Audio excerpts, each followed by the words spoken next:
सकते हैं। अगर आप ग्रेजुएट हैं या पोस्ट ग्रेजुएट हैं, ग्रेजुएशन की हुई है आपने या फिर पोस्ट ग्रेजुएशन किया हुआ है, बहुत ही अच्छी वैकेंसी शेयर कर रहे हैं इस वीडियो में।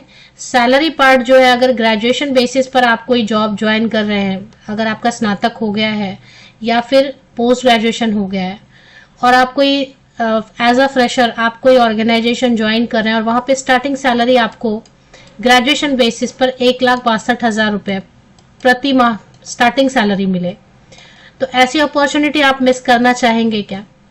तो बिल्कुल ऐसी अपॉर्चुनिटी आ गई है।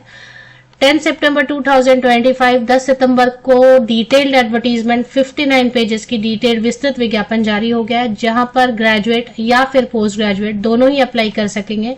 ऑफिसर ग्रेड बी पोस्ट है और इसमें बेसिक पे ही है 78,450।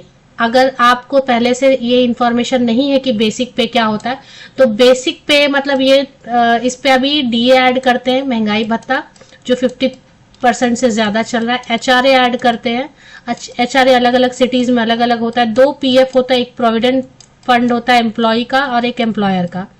इसके बाद मेडिकल देते हैं, इसके बाद मेडिकल अलावेंस, इसके अलावा ट्रेवलिंग अलावेंस देते हैं, इसके अलावा बहुत सारे मल्टीपल फैसिलिटीज और भी मिलते हैं। अगर 1,50,374 रुपीज पर मंथ देंगे तो फिर घर देंगे,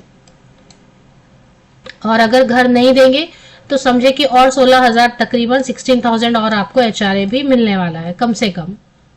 तो चलिए देख लेते हैं डिटेल्स, बाकी डिटेल्स। हालांकि मैंने पहले भी इसकी वीडियो बनाई थी, अभी डिटेल्ड एडवर्टीजमेंट आ गए। पहले जो मैंने वीडियो बनाई थी तो वो लास्ट ईयर का एडवर्टीजमेंट रेफरेंस के लिए लिया था, क्योंकि शॉर्ट नोटिफिकेशन आई हुई थी। बट अब reserve bank of India services board, भारतीय रिजर्व बैंक सर्विसेज बोर्ड ने पूरा विस्तृत विज्ञापन जारी कर दिया है ऑफिसर ग्रेड बी पोस्ट का, जिसमें कि 3 अलग अलग सेक्शन है, एक जनरल है, एक डीईपीआर है और एक डीएसआईएम है।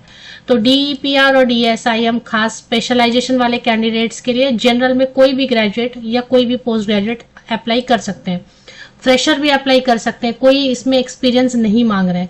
Reserve bank of India RBI में आपको काम करने का मौका मिल रहा है। 1,62,000 1,62,000 स्टार्टिंग सैलरी हो रही है। तो एटलीस्ट फॉर्म जरूर भरें, ट्राई जरूर करें, ठीक है हो जाता है तो।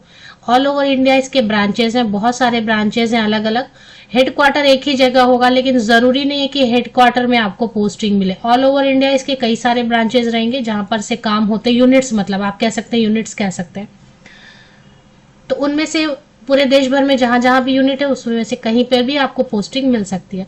तो ये डीआर वाली पोस्ट पे मैं फोकस करती हूँ, बाकी क्या है डीईपीआर डीएसआईएम आप चेक कर लो। Specialise economics, basically economics, maths, statistics, इन सब से अगर बैकग्राउंड अगर इन सब में है तो आप देख ले, या फाइनेंस।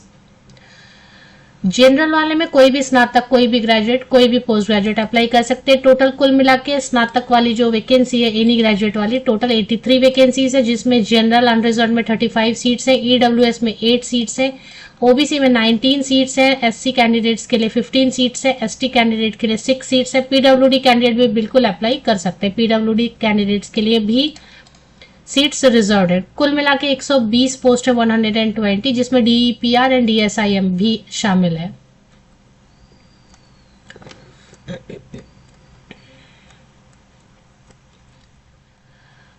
10 सितंबर इसलिए मैंने वीडियो बनाया क्योंकि एक तो विस्तृत विज्ञापन भी जारी हो गया, दूसरा ऑनलाइन एप्लीकेशन भी अब प्रोसेस स्टार्ट हो गई है 10 सितंबर से लेकर 30 सितंबर तक। ज्यादा टाइम नहीं है आपके पास ऐसे, हालांकि सभी जगह पे 1 महीने का टाइम मिलता है, लेकिन यहाँ पर आपको 20 डेज का ही टाइम मिल रहा है। और 10 सितंबर को तो लेट नाइट अभी समझे आया ही होगा, ऑनलाइन एप्लीकेशन पोर्टल शुरू ही हुआ होगा, तो 10 सितंबर तो वैसे ही निकल गया, 30 सितंबर 29 सितंबर तो वैसे ही निकल जाएगा। तो इसके एप्लीकेशन के लिए आपको ज्यादा से ज्यादा 15 दिन मिल रहे हैं, क्योंकि लास्ट में सर्वर क्रैश होने लगता है। शुरू में भी सर्वर की प्रॉब्लम होती है, बिकॉज काफी कैंडिडेट अप्लाई करेंगे।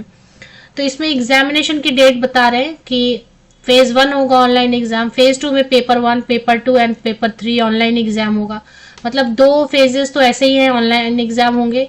फेज 2 में 3 पेपर्स होंगे, तो थोड़ा टफ तो होगा, क्योंकि सैलरी दे रहे हैं तो टफ तो होगा। पेपर जो 18 अक्टूबर दिसंबर में, अक्टूबर में दिसंबर में ऐसे एग्जाम रहेगा, वो फेज 1 अक्टूबर में रहेगा, फेज 2 दिसंबर में रहेगा। एलिजिबिलिटी कंडीशन, चाहे एज क्राइटेरिया चेक करना हो, चाहे क्वालिफिकेशन कंप्लीट करनी हो, इसके लिए कट ऑफ डेट दी गई है 1 सितंबर 2025। 1 सितंबर 2025 कट ऑफ डेट रहेगी एज कैलकुलेशन के लिए या फिर आपकी क्वालिफिकेशन कंप्लीट होने के लिए। एज लिमिट के बारे में बोल रहे हैं कि मिनिमम 21 ईयर्स होना चाहिए, जनरल कैंडिडेट्स के लिए 21 to 30 ईयर्स, एंड अगर एज बॉर्डर लाइन पर है, अनरिजर्व कैटेगरी अनारक्षित जनरल के लिए 21 to 30। अगर बॉर्डर लाइन पर एज है तो एज की कैलकुलेशन में प्रॉब्लम होती है, तो 2 कट ऑफ डेट जो है दे दिए गए हैं। इस डेट के बीच में या इन डेट पर आपका डेट ऑफ बर्थ आ रहा है तो आप एज वाइज बिल्कुल एलिजिबल है अगर आप जनरल कैंडिडेट है तो। एज में रिलैक्सेशन बिल्कुल मिलती है। SC/ST कैंडिडेट है तो एज लिमिट हो जाएगी 21 to 35 ईयर्स। अगर ओबीसी कैंडिडेट है, सभी ओबीसी कैंडिडेट को छूट मिल रही है 3 ईयर्स की। ऐसे कई जगह पे OBC non creamy layer candidate को मिलती है, यहाँ पे चेक कर लेते हैं।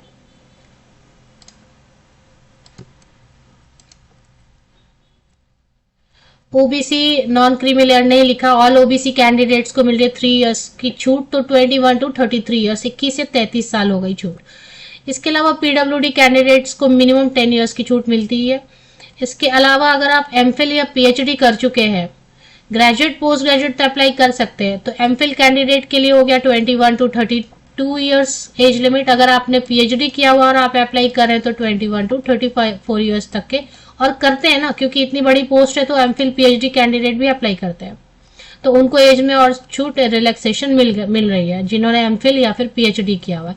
मिनिमम क्वालिफिकेशन में मैं जनरल वाली कवर कर देती हूँ, क्योंकि मैंने पहले भी एक वीडियो बनाई थी तो बहुत लंबी हो गई थी और उसमें मैंने DPR DISM सबका बताया था, तो मैं जनरल वाला कवर कर देती हूँ। इसमें अगर देखें आपका या तो ग्रेजुएशन में या फिर पोस्ट ग्रेजुएशन में, कहीं पर भी एक जगह पे 60% या वो मार्क्स होना चाहिए अगर आप जनरल कैंडिडेट है तो, या तो ग्रेजुएशन में या तो पोस्ट ग्रेजुएशन में। और सब्जेक्ट कोई भी सब्जेक्ट चलेगा, एनी डिसिप्लिन लिखा है ग्रेजुएशन में भी, पोस्ट ग्रेजुएशन में भी एनी डिसिप्लिन। तो स्नातक में कोई भी विषय या मास्टर डिग्री में कोई भी विषय है तो उसमें 60% या अधिक अंकों के साथ आपने पास किया हुआ है तो आप बिल्कुल अप्लाई कर सकते हैं। तो कई बार होता है ना, ग्रेजुएशन में नहीं है, 50% ही है, तो आप पोस्ट ग्रेजुएशन के बेसिस पे अप्लाई करें, और अगर पोस्ट ग्रेजुएशन में नहीं है परसेंटेज 60% तो ग्रेजुएशन के बेसिस पे भी अप्लाई कर सकते हैं। अगर आप SC/ST या PWD कैंडिडेट हैं तो ग्रेजुएशन में 50% भी है तो भी आप अप्लाई कर सकते हैं, और अगर SC/ST PWD कैंडिडेट हैं तो मास्टर डिग्री में किसी भी परसेंटेज के साथ में आप आवेदन कर सकते हैं। SC/ST PWD कैंडिडेट है तो मास्टर डिग्री में किसी भी परसेंटेज के साथ में आवेदन कर सकते हैं। 3 इयर्स का आपका रेगुलर कोर्स होना चाहिए ग्रेजुएशन का, पोस्ट ग्रेजुएशन है तो 2 इयर्स का रेगुलर कोर्स होना चाहिए। ये चीजें हैं। DEPR वाले में बेसिकली इकोनॉमिक्स से, इकोनोमेट्रिक्स वगैरह या मैथ से वगैरह है, फाइनेंस से है तो आप चेक कर लें, क्वांटिटेटिव टेक्निक। और DISM में भी इसी तरीके से